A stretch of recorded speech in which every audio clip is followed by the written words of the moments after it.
नमस्कार, स्वागत है आपका न्यूज 69 में। मैं हूं आपके साथ अंकिता और बढ़ते हैं इस वक्त की बड़ी खबर की ओर। मध्य प्रदेश कांग्रेस की राजनीति में दल बदल का दौर जारी है। कांग्रेस प्रवक्ता अब्बास हफीज ने कहा, जब कोई पार्टी पावर में होती है तो कई लोग दल बदल लेते हैं।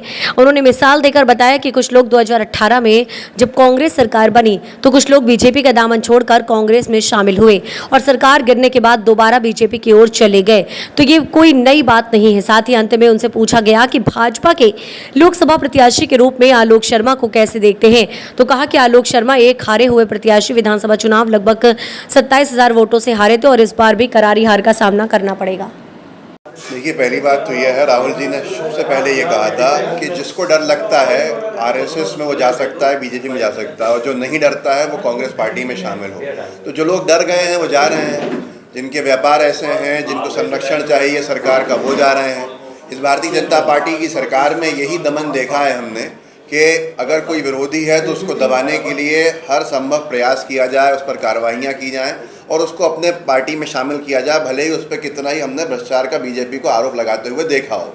ये भारतीय जनता पार्टी हो या कांग्रेस पार्टी हो, जब सत्ता में आता है कोई भी राजनीतिक दल, उसकी तरफ लोग आकर्षित होते हैं अपने फ़ायदे के लिए।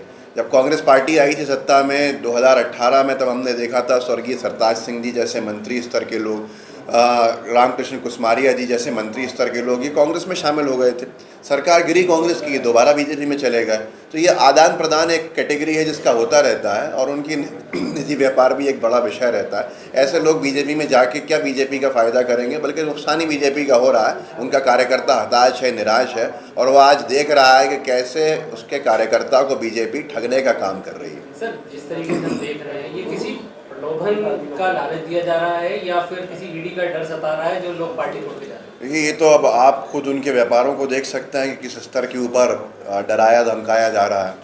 कुछ लोग अपने निजी स्वार्थ के लिए जाते हैं तो कुछ लोग डर के जाते हैं। हर चीज़ साम दाम दंड भेद का इस्तेमाल लोकतंत्र के शीतहरण के लिए अगर भारतीय जनता पार्टी करने को उतारू है तो क्या कह सकते हैं इस पर।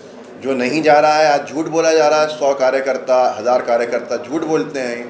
पेड वर्कर्स लेकर आते हैं जो सिर्फ जिनका, जैसे हमारे ग्रामीण मजदूर होते हैं, ऐसे हमारे शहरी मजदूर होते हैं बेचारे जो अपने संघर्ष करके अपना घर चलाते हैं। ऐसे ही एक राजनीतिक मजदूर भी हो गए हैं जो हर पॉलिटिकल रैलीज़ में जाते हैं। 500 रुपये 600 रुपया उनका रेट है।